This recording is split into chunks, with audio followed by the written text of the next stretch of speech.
네, 지난주 수요일 날 제가 강독한 이제 내용을 유튜브에 올렸는데 제가 실수로 삭제해서 다시 지금 녹화를 하겠습니다. 이 부분이 왜냐하면 중요한 부분이라서 그렇습니다. 30페이지 파트 2 중생에 가셔갖고 31페이지에 1. 거듭나기 전까지 저주 아래 놓인 인간 필라가투스 본성적인 상태에 있는 인간은 얼마나 오랫동안 율법의 저주와 사탄과 죄의 노예 상태에 머물러 있어야 합니까? 필라가투스가 묻지요. 본성적인 상태에 있는 인간. 그러니까 원죄로 말미암아 이 죄악된 본성 가운데 있는 인간은 얼마나 오랫동안 율법의 저주, 사탄과 죄의 노예 상태에 머물러 있어야 하는가 하는 거예요. 얼마나 오랫동안. 이 기간이 얼마나 되는가 하는 거예요. 필라가투스가 묻습니다. 그러자 테오로구스가 대답을 하죠. 거듭나서 은혜의 상태로 들어올 때까지입니다. 주님께서는 사람이 거듭나지 아니하면 하나님의 나라를 볼 수 없느니라라고 말씀하셨습니다. 거듭나기 전까지는 우리 인간은 이 죄악된 본성 가운데 놓여 있는 인간은 율법의 저주, 사탄과 죄의 노예 상태에 머물러 있을 수밖에 없다는 거예요. 인간이 거듭날 때 비로소 율법의 저주와 사탄과 죄의 노예 상태에서 벗어나서 은혜의 상태로 들어올 수 있다는 거죠. 그래서 주님께서도 니고데모에게 사람이 거듭나지 아니하면 하나님의 나라를 볼 수 없다라고 말씀하셨습니다. 거듭날 때 하나님의 나라를 볼 수 있다. 이 사탄이 지배하는 다스리는 사탄의 영역에서 하나님의 나라, 하나님의 영역으로 이제 영역 이동이 비로소 가능하다는 거예요. 그러므로 거듭나기 전에는 우리는 사탄이 다스리는 사탄의 왕국, 사탄의 노예, 이 죄의 노예사, 율법의 저주 가운데 있을 수밖에 없다라는 것입니다. 필라가투스, 거듭나서 은혜의 상태로 들어가기 전에 많은 사람은 죽어서 세상을 떠나지 않습니까? 필라가투스가 이렇게 묻습니다. 그렇다면 사람이 거듭나야지만 이 율법의 저주와 사탄과 죄의 노예에서 벗어나서 하나님의 나라에 들어갈 수가 있는데, 그러면 거듭나서 은혜의 상태로 들어가기 전에 죽은 사람은 어떡합니까? 라는 물음이에요. 그러니까 거듭나기 전에 죽은 사람은 그 사람들 어떻게 되는 것입니까? 라고 필라가투스가 궁금증이 일어나서 묻습니다. 테오로구스, 그렇습니다. 수많은 사람이 그러합니다. 많은 사람은 이 세상에서 40년에서 60년을 살고서 천국으로 가는 길을 알기 전에 죽음을 맞이하여 세상을 하직합니다. 성경은 이렇게 말하고 있습니다. 내 백성이 지식이 없으므로 망하는도다. 이제 수많은 사람이 그렇다는 거예요. 테오로구스가 이제 얘기를 합니다. 많은 사람이 이 세상에서 정해진 연수를 살고서 천국으로 가는 길을 알기 전에 죽음을 맞이하여서 세상을 떠난다는 것입니다. 그러니까 뭐 이제 그 부분은 이제 거듭나지 않은 영혼은 당연한 부분이죠. 거듭나기 전에 많은 이들은 이 죽음을 맞이한다, 세상을 떠난다 라고 테오로구스가 대답을 합니다. 필라가투스, 그것에 대하여 우리는 어떻게 생각해야 합니까? 테오로구스, 내 생각을 말하는 것이 두렵습니다. 나는 그런 사람들이 어떻게 구원받을 수 있는지 모릅니다. 나는 지금 은혜의 선택을 통하여 약속과 언약의 효력으로 구원받은 유아들과 자녀들에 대하여 말하고 있는 것이 아닙니다. 이제 테오로구스가 얘기를 합니다. 그런 사람들의 구원은 어떻게 될는지 모르겠다라는 부분이에요. 오직 이제 우리는 이 성경의 진리에 따라서 성경의 진리를 듣고 거듭나지 않으면 그 영혼은 이제 영원한 멸망에 갈 수밖에 없다. 거듭날 때에 하나님의 나라에 들어갈 수가 있다라고 지금 테오로구스가 말하고 있는 거죠. 물론 뭐 개혁주의 이제 신조와 여러 통하여 볼 때 거듭나지 않고 죽은 사람들, 그리고 테오로구스가 언약의 효력으로 구원받은 유아들과 자녀들에 대한 죽음에 대하여서 개혁주의의 해석은 조금 더 넓게 이 부분도 열어놓죠. 하나님의 주권에 맡겨놓는 경향이 있고, 청교도들은 이 부분에 있어서 분명한 회심의 경험이 있어야 된다라고 상당히 좁혀서 얘기를 합니다. 테오로구스도 지금 얘기를 하는 거예요. 그건 모르겠다. 그건 나는 내가 모르겠다. 하나님의 주권에 속한 영역이지만, 하지만 분명한 것은 사람이 진리를 듣지 않고 들어서 거듭나지 않고는 율법의 저주와 그리고 사탄과 죄의 노예 상태에서 벗어날 수 없다라고 얘기를 합니다. 필라가투스, 거듭난 자들 외에는 어떤 사람도 구원받지 못한다는 말입니까? 저 필라가투스가 묻지요. 그러면 거듭난 사람들 외에는 어떤 사람도 구원을 받지 못합니까? 오직 사람이 거듭나야지만 구원받는다는 말이에요? 라고 묻습니다. 테오로구스가 그렇습니다. 라고 대답을 합니다. 33페이지.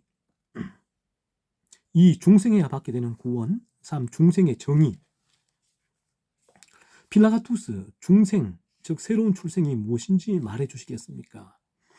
이제 필라가투스가 묻습니다. 이 중생이 뭐냐?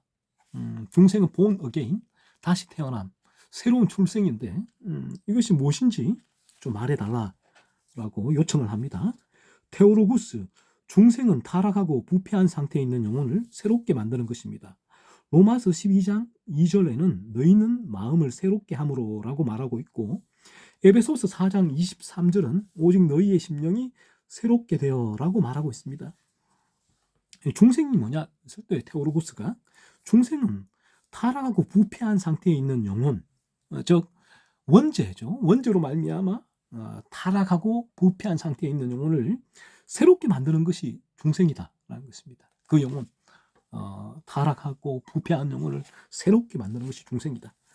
그래서 로마서 12장 2절에는 마음을 새롭게 함으로, 새롭게 한다는 거예요. 에베소서 4장 23절도 너희의 심령이 새롭게 돼요.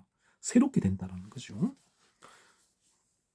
그래서 필라가투스가 좀 더 자세히 설명해 주세요 라고 요청합니다. 테오로구스, 돌감람나무가 참 감람나무에 접붙임되지 않는 한 돌감람나무의 본성은 그대로 남아 있습니다. 그러나 참 감람나무에 접붙임되면 새로운 본성을 가지게 될 것입니다. 마찬가지로 그리스도에게 접붙임되기 전까지 우리의 옛 본성은 변함이 없습니다. 그러나 그리스도에게 접붙임되면 새로운 본성으로 변화됩니다. 이 사실을 고린도후서 5장 17절이 잘 말해주고 있습니다. 그런즉 누구든지 그리스도 안에 있으면 새로운 피조물이라. 이 새롭게 된다는 의미가 뭐냐는 거예요.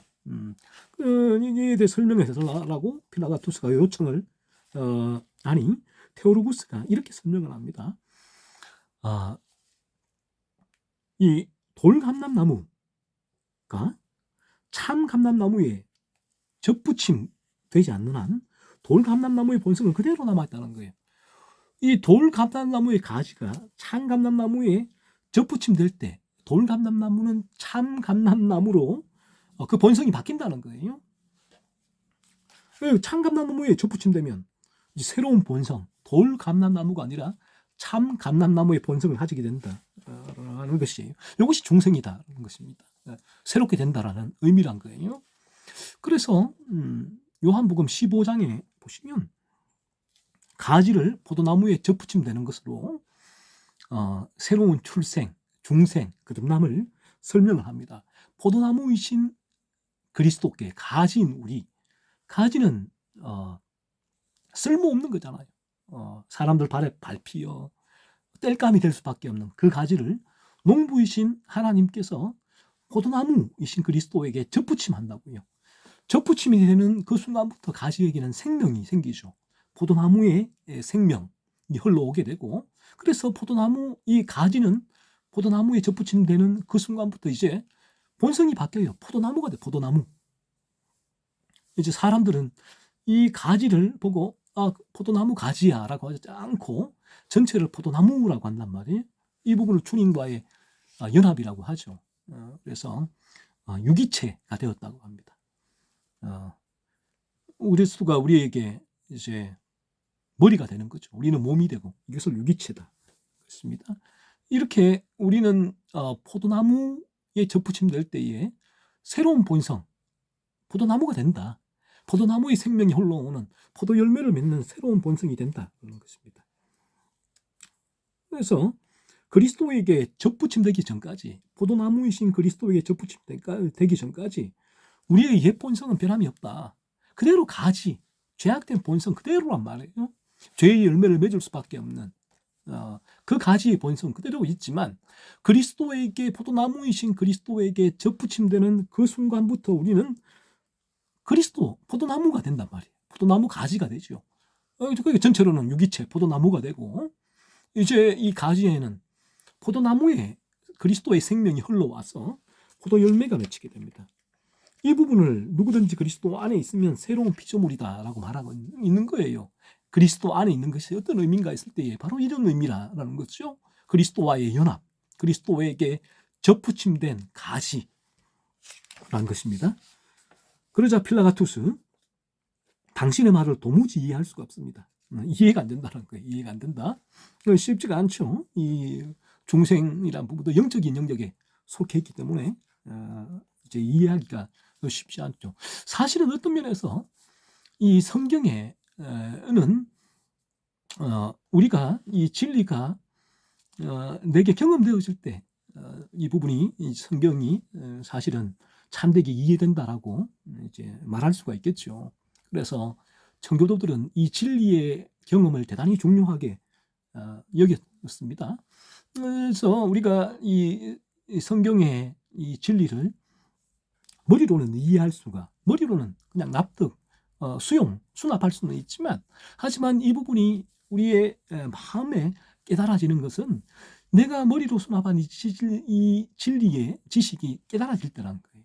예를 들면 성경이 창세기 3장에 원죄를 로마서 12장에서 인간은 창세기 3장에 아담이 범한 원죄가 물려져서 원죄의 지배 가운데 있다라고 했을 때, 이 원죄가 머리로는 수납할 수가 있죠. 하지만 깨달아지지 않습니다. 참되게 알 수가 없죠. 내가 원죄를 범했다는 사실을. 지난주에 원죄에 대해서 우리가 살펴봤지만, 그렇지만 이 부분이 내게 죄각성의 단계에 들어와서 죄가 깨달아질 때, 내게 죄의 열매가 맺히게 될 때, 이 죄의 열매가 맺히는 나무인 죄의 나무, 이 원죄가 비로소 깨달아지는 거거든요. 그래서 그리스도도 내가 믿는다고 했을 때, 그리스도를 믿는, 사실은 이 부분도 체험적인 믿음이에요. 왜? 내가 죄로 물들어 있으니까. 이 죄에서 벗어날 수 없는 존재가 나라는 사실, 이 원죄에 물들어서 이 원죄의 지배 가운데 있는 나라는 존재가 나의 힘으로는 이러한 원죄의 지배 벗어날 수가 없구나. 내가 아무리 기도해도 찬송해도 말씀을 들어도 청교도의 글을 읽어도 나는 이러한 원죄의 지배에서 벗어날 수 없는 존재구나. 그 사실을 인간이 깨달을 때에 내 의가 무너지는 단계거든요. 그래서 그리스도 예수의 필요성을 깨닫는, 실제로 그리스도가 필요하구나. 그래서 그리스도를 믿게 되죠. 이 믿음은 체험적인 부분이다라는 부분이에요. 그래서 내게 죄에 대한 체험적인 깨달음이 없이는 그리스도에 대한 체험적인 깨달음도 당연히 없겠죠. 그래서 우리가 그리스도의 십자가에 나갈 수 있는 유일한 길은 나의 죄를 깨닫는 길, 이외에는 다른 길이 없다. 나의 죄를 깨달을 때 나를 죄에서 건지시기 위하여 성육신하셔서 십자가에서 생명을 내어주신 하나님의 구속 계획의 정점에 계신 그 그리스도를 비로소 실제적으로 붙들 수 있는 거예요. 그리스도가 필요하구나. 그래서 예수님도 건강한 자에게는 의사가 필요 없고 병든 자에게라야 의사가 필요하다라는 말씀이 바로 이런 의미죠. 필라가토스가 당신의 말을 도무지 이해할 수가 없다라고 말하죠. 테오로구스, 당신은 이것을 알아야 합니다. 인간이 모태에서 출생하는 것처럼 영적으로도 출생하게 된다는 사실 말입니다. 이 부분이 육적인 부분이 아니다. 영적인 부분이라는 거죠. 그래서 이 거듭남이란, 중생은 영적으로 출생하는 것이다. 육적으로 태어나는 것이 아니라 영적으로 출생하는 것이다. 그래서 니고데모도 예수님이 거듭나야 하리라 했을 때에 어떻게 내가 다시 모태에 들어갈 수 있겠습니까? 라고 예수님께 물었죠. 그러자 예수님께서 그런 부분이 아니다. 영적인 측면이다. 영적으로 출생하게 된다는 것입니다. 필라가투스, 그것이 무슨 말입니까? 필라가투스 계속 의문이 생기죠. 이해가 안 되니까. 테오로구스, 영혼, 이성, 지성, 의지, 감정과 육신의 자연적인 기능들은 은혜에 의하여 거룩하고 정결하고 순결하게 됩니다. 그래서 우리는 선한 일에 대하여 이해하고 선한 일을 하려고 하고 선한 일을 하고 싶어 하는 것입니다. 자, 테오로구스가 얘기를 합니다. 우리가 거듭나게 될 때는 영혼, 이성, 지성, 의지, 감정과 육신의 자연적인 기능들은 이 은혜에 의하여서 거룩하고 정결하고 순결하게 된다는 거예요. 일반 은총이 제 지배 가운데 있으니까 사실은 이 모든 일반 은총적인 기능들이 나 자신의 탐욕을 위해서 다 작동을 했는데 거듭날 때 하나님의 은혜가 임하면서 거듭날 때에 이제 이러한 기능들이 비로소 거룩하고 정결하고 순결하게 된다는 거예요. 순결하게. 그래서 이러한 기능들이 이제는 하나님이 거룩을 향하여 나아가게 되고 하나님이 죄라고 거룩을 향해 나아갈 때 하나님이 죄라고 말씀하시는 것들을 멀리하기 위하여 밀어내기 위하여 투쟁하고 분투하는 일을 하게 되는 것이죠. 이럴 때 이렇게 됨으로 말미암아 우리는 선한 일에 대하여 이해하고 선한 일을 하려고 하고 선한 일을 하고 싶어하는 것입니다. 이 선한 일이 뭐예요? 죄가 없는 상태, 거룩이잖아요. 거룩을 열망하고 거룩해야 한 의지가 일어나게 된다는 것이죠. 그래서 거룩의 열망, 거룩의 의지가 일어나기 때문에 죄를 살피게 되고 죄를 미워하게 되고 내 안에 죄가 발견될 때에 그 죄와 분투하게 되는 것이죠. 거듭나게 될 때에 우리는 비로소 우리의 모든 전인이 하나님의 이 거룩을 사모하고 하나님의 거룩을 향하여 나아가게 된다는 것입니다. 그러니까 하나님의 거룩은 이 선한 일은 하나님께서 우리에게 요구하신 성경의 이제 요구들이죠. 하나님의 거룩의 기준, 율법이란 말이에요. 이 선한 일은 인간의 기준의 선한 일이 아니에요. 하나님의 기준에서 선한 일. 그 하나님의 기준에서 선한 일은 우리 안에 하나님이 죄라고 하시는 것들을 밀어내고 죽이고 하나님이 거룩하고 하신 그 요구대로 하나님의 거룩을 순종하여 살아가는 그 삶을 말하는 것입니다. 필라가투스, 인간은 거듭나기 전에는 선한 일을 할 수도 없고 선한 일을 원하지도 않는다는 말인가요? 필라가투스가 말합니다. 그렇다면 인간이 거듭나기 전에는 선한 일을 할 수도 없고 선한 일을 원하지도 않는다는 말인가요? 그러니까 이 선한 일의 기준이 테오로구스는 도덕과 종교와 윤리적인 차원에서의 선한 일을 떠올린단 말이에요. 인간이 다른 어려운 이웃을 구제할 수도 있고 또 공의로운 일을 할 수가 있고 또 이 많은 사회에서 공헌도 할 수 있는데 거듭나기 전에는 할 수 없단 말인가요? 이것은 그러면 이런 일들은 어떻게 되는 건가요? 라는 물음이에요. 테오로구스, 죽은 사람은 이 생에서 선한 일을 전혀 갈망할 수 없습니다. 왜냐하면 인간의 의지는 은혜로 확장되기 전까지는 선한 일을 하는 것에 동의하지 않기 때문입니다. 비중생자는 제어되지 않기 때문에 필연적으로 죄를 짓습니다. 왜냐하면 인간 의지는 제어당하지 않고 죄에게 노예로 붙들려 있기 때문입니다. 죽은 사람이 이 생에서 선한 일을 할 수가 없잖아요. 갈망할 수가 없다는 거예요. 우리의 영혼이 죽었을 때 우리의 영혼은 선한 일, 하나님이 요구하시는 그 선한 일을 전혀 갈망할 수가 없다는 것입니다. 우리 의지는 죄에 물들어 있기 때문에 은혜가 임하기 전까지는 하나님이 원하시는 그 선한 일에 동의를 하지 않는다는 거죠. 즉 말하면 우리라는 존재가 이 원죄로 물들어 있다는 것은 이 스펀지에 먹물이 가득 머금고 있는 상태라는 거예요. 스펀지에 먹물이 머금고 있는 상태인데 이 스펀지가 내가 이제 이 무엇을 하려고 스펀지가 힘을 쓰면 쓸수록 그 먹물이 떨어지겠죠. 우리 인간이라는 존재가 그렇다는 것이죠.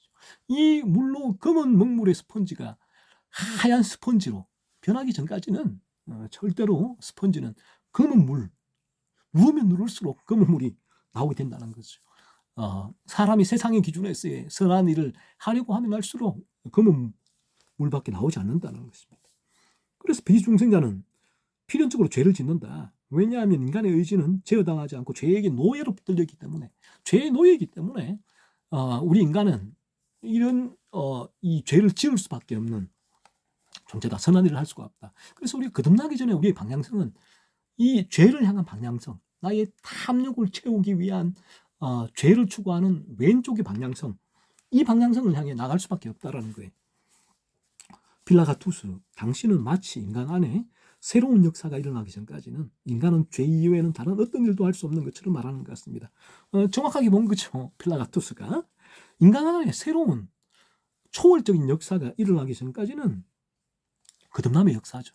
하나님의 은혜로 거듭남의 역사가 일어나기 전까지는 인간은 이 죄 이외에는 다른 어떤 일도 할 수 없는 존재가 우리 인간이라는 거예요.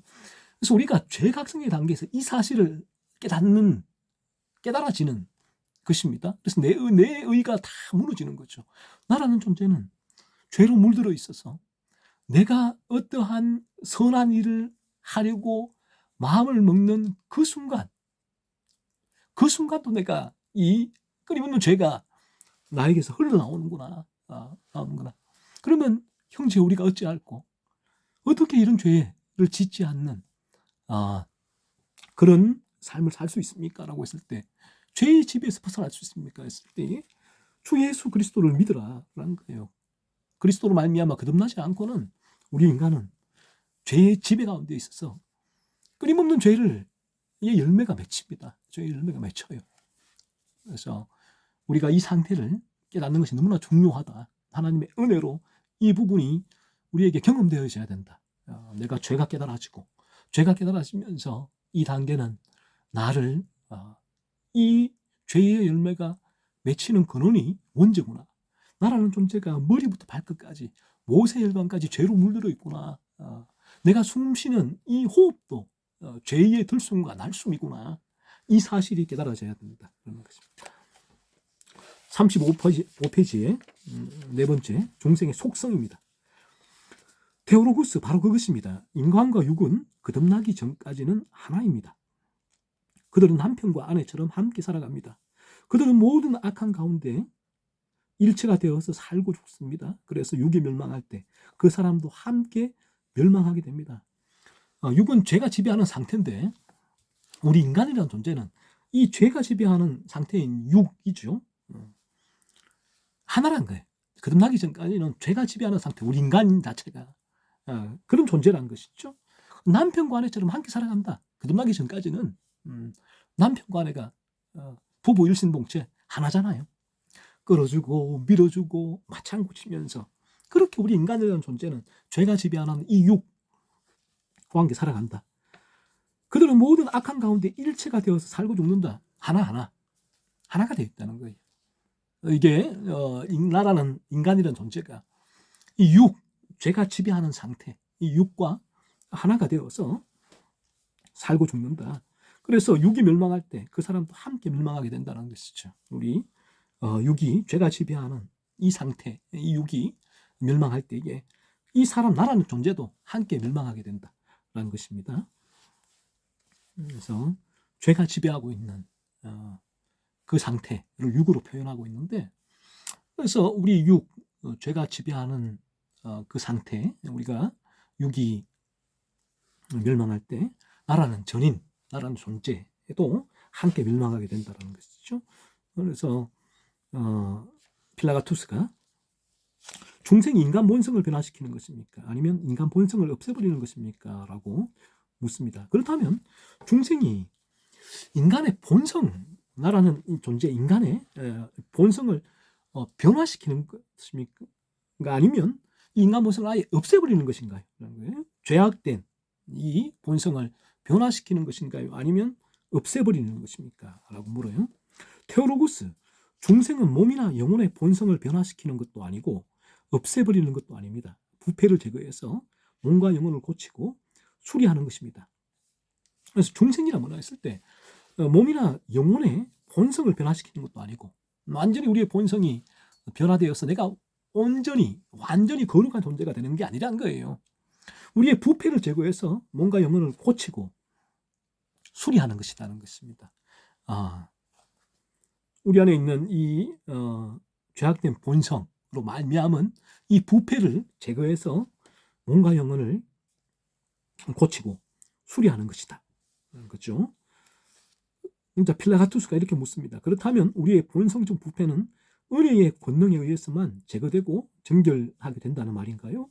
그래서 우리 안에 본성적인 부패가 조금도 남아있지 않게 되고 그것으로부터 우리가 자유롭게 된다는 말인가요? 필라토스가 묻죠.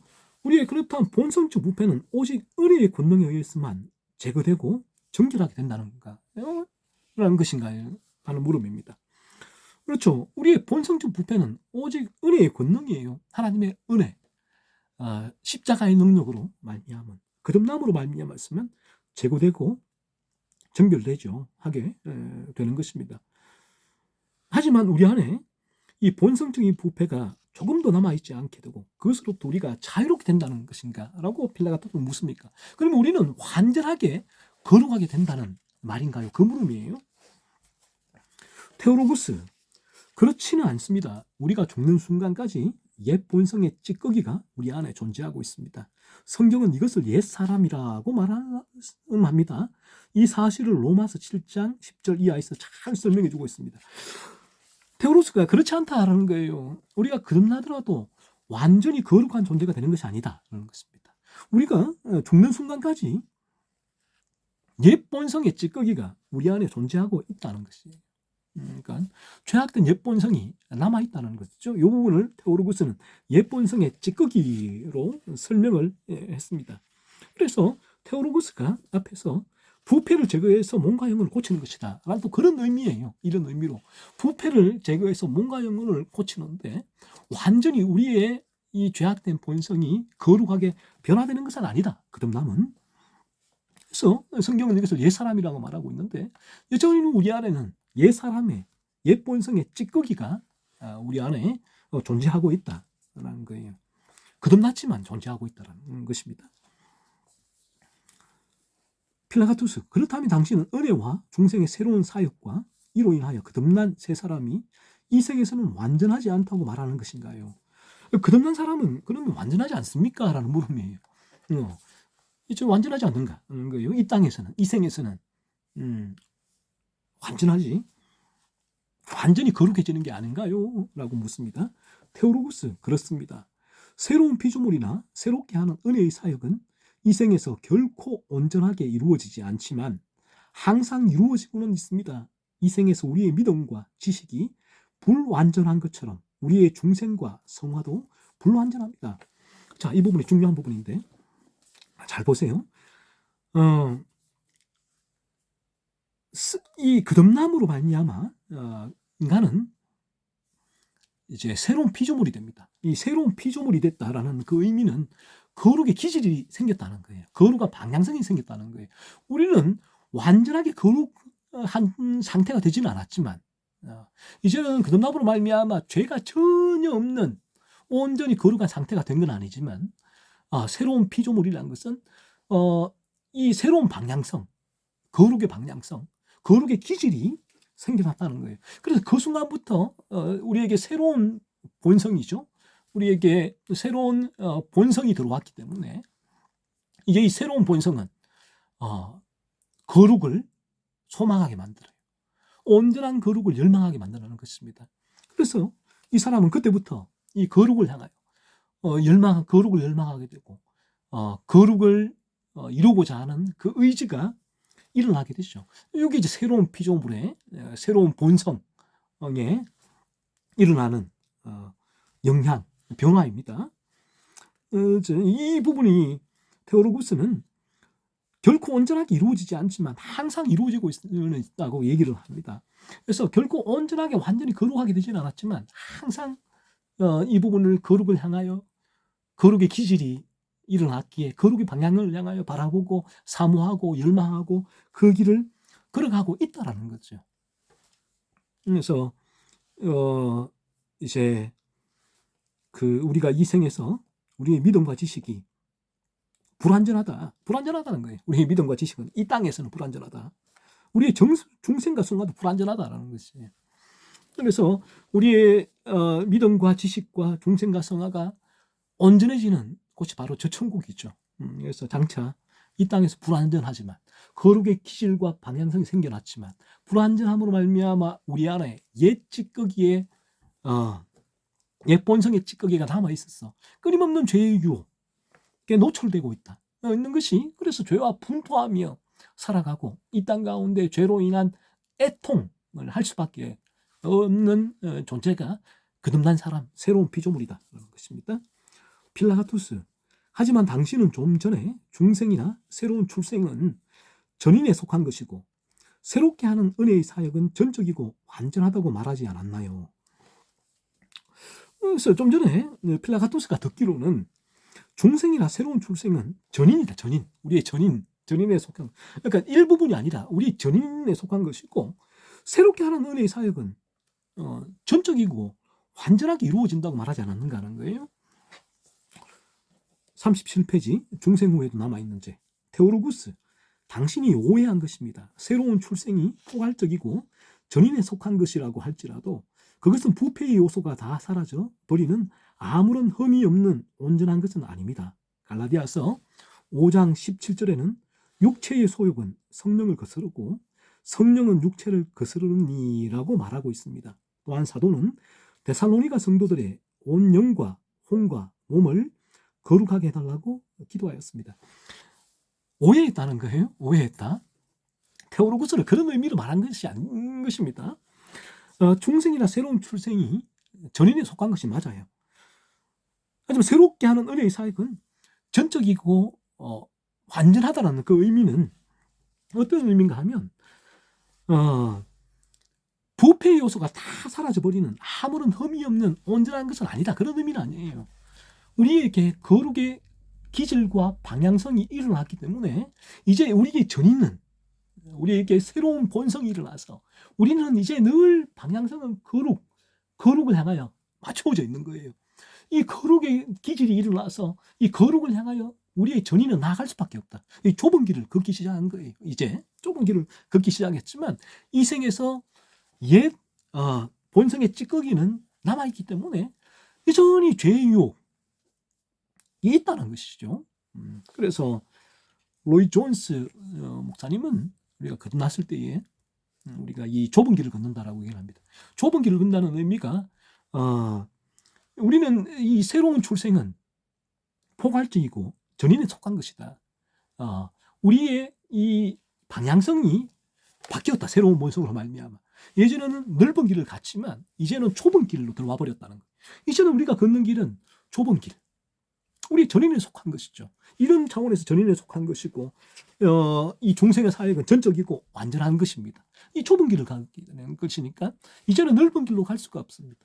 이 좁은 길로 걸으면서 이 생에서는 옛 본성의 찌꺼기가 남아있어서 죄가 우리를 유혹하게 될 때 죄의 유혹에 넘어질 수가 있는데 그 넘어지는 곳이 좁은 길 위에서 넘어지는 거예요. 그래서 다시금 좁은 길에서 일어서서 툭툭 들고 다시 좁은 길을 걸어가야 된다라고 로이 존스는 말을 하죠. 그리고 로이 존스는 거듭난 자에게 죄는 끊임없이 이처럼 유혹을 한다라는 거예요.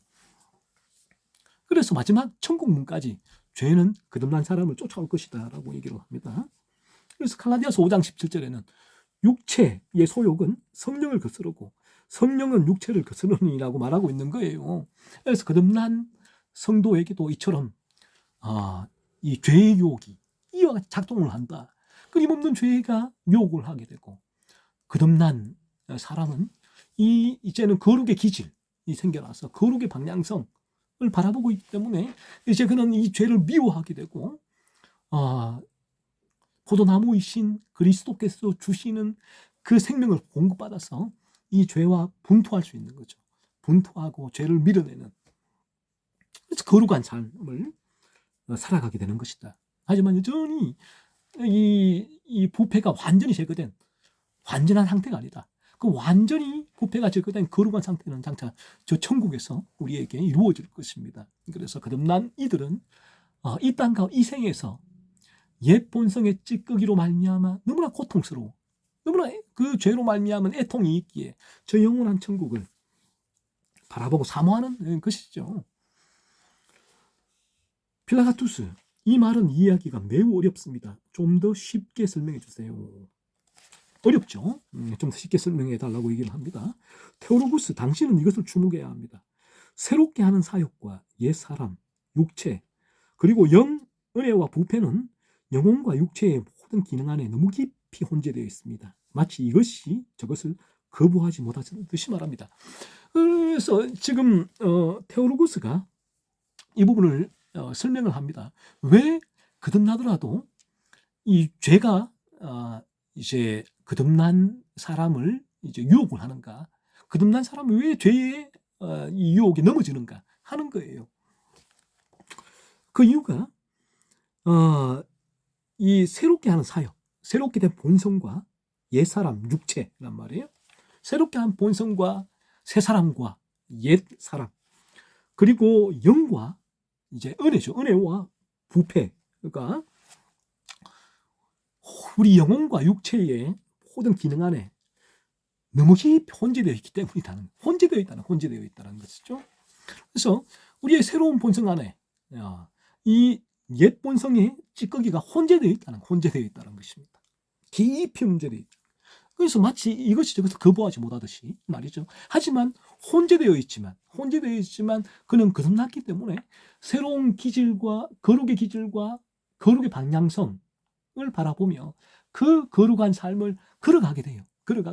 이 길을 걸어가게 되는데 그에게 이 옛 본성의 찌꺼기가 혼재되어 있어서 죄의 유혹이 올라온다. 죄의 유혹이 올라오지만 그는 여전히 어떠한 죄의 유혹이 올라와도 이 혼재되어 있어 올라온단 말이에요. 제가 그럼에도 불구하고 이 거룩의 길을, 이 좁은 길을 걸어가게 된다는 것이죠. 필라가투스, 한 영혼 안에 은혜와 부패가 혼재되어 있다는 것을 어떻게 이해할 수 있습니까? 은혜는 영혼의 한 부분에 놓여 있고 부패는 다른 부분에 놓여 있다는 말인가요? 한 장소 안에서 각각 다른 곳에 있다는 말입니까? 필라가투스가 궁금하단 말이죠. 도대체 한 영혼 안에 어떻게 은혜와 부패가 새 사람과 옛 사람이 혼재되어 있느냐, 이것을 어떻게 이해할 수 있는가? 이 은혜는 어떤 영혼의 한 영역이죠. 한 부분, 한 영역을 차지하고 있고, 그리고 부패가 다른 영역을 차지하고 있다는 말인가요? 라는 물음이에요. 한 장소 안에서 각각 자기만의 영역을 가지고 있는가 하는 거예요. 은혜가 이제 이 70%의 영역을 차지하고 부패가 우리의 영혼의 30%의 영역을 차지하고 있는가 하는 거예요. 이렇게 되어 있어서 은혜가 70%라서 영역을 차지하고 있어서 더 은혜의 기능이 강하게 작동하는 것인가?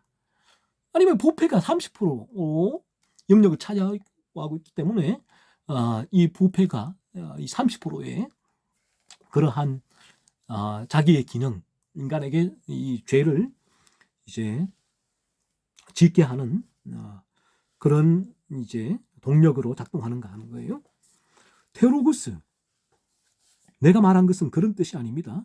내 말은 은혜와 부패가 전인 안에 함께 혼재되어 있다는 의미입니다. 정신이나 이성의 일부분은 육에 속하고 일부분은 영에 속해 있는 것이 아닙니다. 하지만 전인은 육이기도 하면서 영이기도 합니다. 부분적으로는 육이고 부분적으로는 영입니다. 의지와 감정에 대해서도 똑같이 말할 수가 있습니다. 우리 전인이에요. 우리 정신과 이성에 있어서도 일부분이 육에 속하고 일부분이 영에 속한 것이 아니라는 것입니다. 우리의 전인은, 우리 인간의 존재, 전인을 이 육이기도 하잖아요. 그래서 영이기도 하다는 것이죠. 그러니까 우리가 부분적으로 어디까지가 어떤 영역을 우리가 분명하게 지정해서 여기까지는 육이고 여기까지는 영이다 할 수가 없잖아요. 마찬가지로 의지와 감정도 똑같단 말이에요. 그러므로 이 은혜와 부패가 전인 안에 함께 혼재되어 있다는 의미는 바로 이처럼 이제 이 어떤 영역을 이제 나누어서 어떤 한 부분은 이게 육이고 한 부분은 영이다.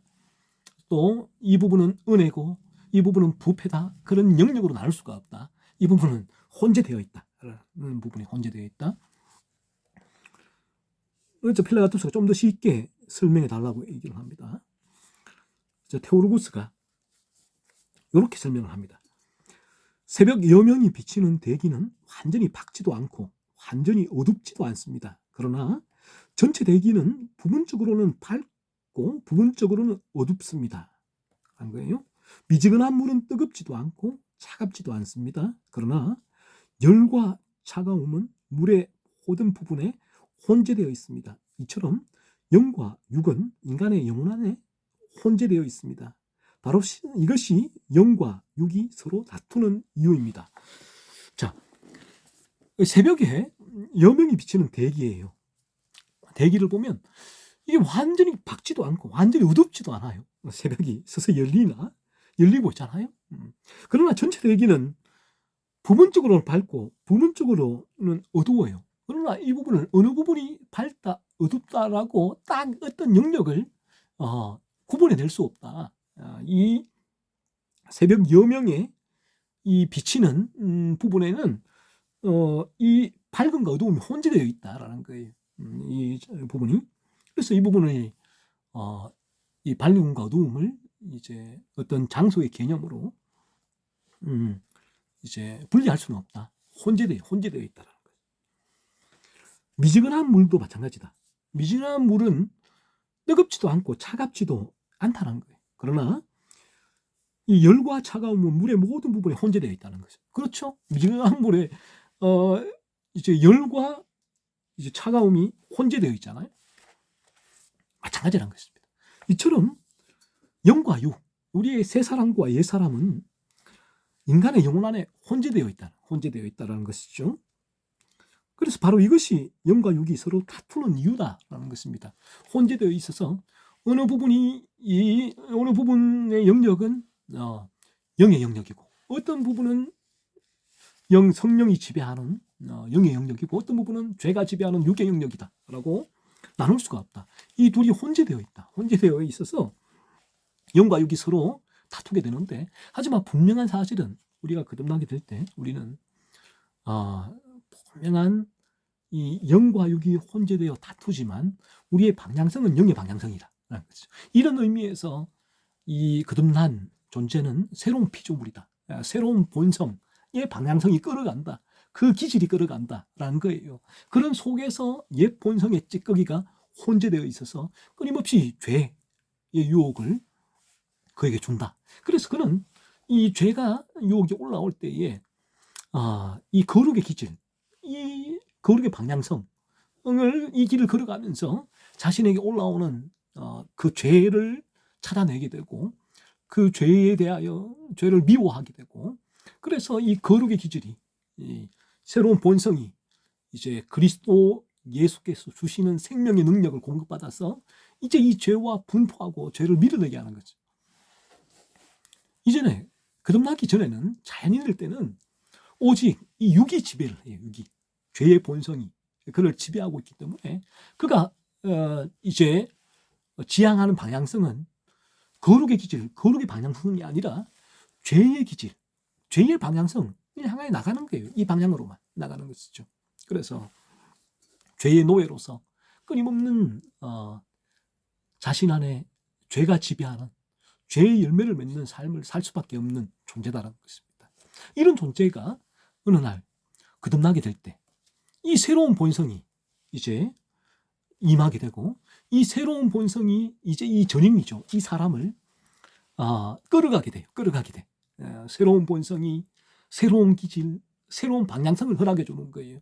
그래서 왼쪽으로 죄와 탐욕의 방향성, 그 기질대로 살아가던 이 사람이 거듭남으로 말미암아 이제는 유턴을 한다. 그래서 이제는 이쪽 거룩의 기질, 거룩의 방향성을 가지고 살아가게 된다는 것입니다. 하지만 이 세상에는 여전히 그에게 옛 본성의 찌꺼기가 존재해서 그 옛 본성의 찌꺼기가 이러한 새 본성과 혼재되어 있기 때문에 영향을 미친다는 거예요. 영향을 미쳐서 죄가 일어나게 만드는 거죠. 이 죄의 유혹이 일어나게 만들고, 그래서 이 부분이 이제 이 거듭난 사람이 이 죄의 유혹에 로 말미암아 넘어지게 되고 애통하게 되고 아파하게 되고 괴로워하게 되고, 그리고 이 죄에서 온전해지는 저 영원한 천국을 사모하게 되는 것입니다. 그래서 우리가 천국에 갈 때는 우리의 이 옛 본성의 찌꺼기마저 제거되고 온전히 거룩해진 온전한 거룩해진 상태로 저 천국에 입성하게 될 거예요. 이 부분에서 우리가 이 웨슬리와 휘필드를 좀 봐야 될 부분이 있는데, 웨슬리가 하나님의 자녀는 죄를 짓지 않는다라는 요한 1서의 이 말씀을 가지고 새로운 본성, 거듭나게 될 때는 새로운 본성인 우리에게 완전한 거룩함을 준다. 옛 본성의 찌꺼기도 다 제거된다라고 얘기를 했어요. 그러니까 웨슬리는 거듭나면 신자는 죄를 짓지 않는다는 거죠. 왜? 완전해지니까. 그래서 퍼펙셔니즘, 완전주의를 얘기를 했죠. 그러자 당시에 휘필드와 웨슬리가 아주 이제 또 친한 그런 사이였는데, 또 이 문제를 가지고 하지만 치열하게 공방전을 펼칩니다. 휘필드는 이렇게 해석을 해요. 하나님의 자녀는 죄를 짓지 않는다고 했을 때에 이 죄를 짓지 않는 것이 죄가 완전히 없는 상태는 아니다라는 거예요. 완전히 죄가 없는 상태가 아니라 죄를 짓지 않는다는 것은 거룩의 기질, 거룩의 방향성이 일어난 것이다. 그 사람은 거듭난 이후 거룩의 기질, 거룩의 방향성대로 걸어간다라는 의미로서 죄를 짓지 않는다라고 표현을 했다는 거예요. 이 부분 맞죠? 그래서 이제 거듭난 이후에도 이제 우리는 이 죄의 유혹 끊임없이 올라오게 되고 죄의 유혹에 넘어지기도 하고, 그래서 죄로 말미암아 애통할 수밖에 없고, 그래서 저 영원한 천국을 우리가 허무할 수밖에 없다라는 것입니다. 온전해지는 저 나라를 허무할 수밖에 없다라는 것입니다. 그래서 이 부분들을 이제 중생의 부분 있죠. 이제 테오로구스가 말했던 부분들을 또 우리가 되새기면서 우리의 영혼이 거듭나야지만 이 새로운 기질, 새로운 본성이 생기는구나 라는 부분들을 좀 알고 하나님의 은혜를 구하시고 거듭남의 은혜를 구하시고, 또 거듭난 분들에게 있어서 내게 왜 죄가 일어나게 될까 했을 때 이런 이유 때문에 그러하다. 이 옛 본성의 찌꺼기가 요즘 남아있다. 우리에게는 이러한 영과 육이 혼재된 상황에 있기 때문에 여전히 죄가 우리 안에 영향을 미치고 있다. 그래서 이 성경은 거듭난 이후에 우리가 죄를 짓지 않는다, 열매로 안다라고 했을 때에 이 부분이 이러한 죄의 세력으로부터의 구원을 말하고 있는 거예요. 이러한 죄, 예전에는 옛 본성이 우리를 지배했지만 이제는 이 옛 본성이 우리를 지배하지 못하고 찌꺼기로 남아있을 뿐이다. 이 부분이 이 세상에 현재의 수많은 범하는 죄의 세력으로부터의 구원을 말해요. 그래서 거듭남은 죄책으로부터 구원과 더불어 이와 같은 죄의 세력으로부터의 구원도 포함되어 있다라는 것이고, 그래서 우리 안에 거듭나더라도 이러한 죄가 유혹을 하고, 하지만 우리는 거룩의 기질이 일어났다면 틀림없이 죄를 미워하고 아파하며 죄와 분투하며 죄를 미워하는 삶을 살게 될 것이다라는 사실입니다.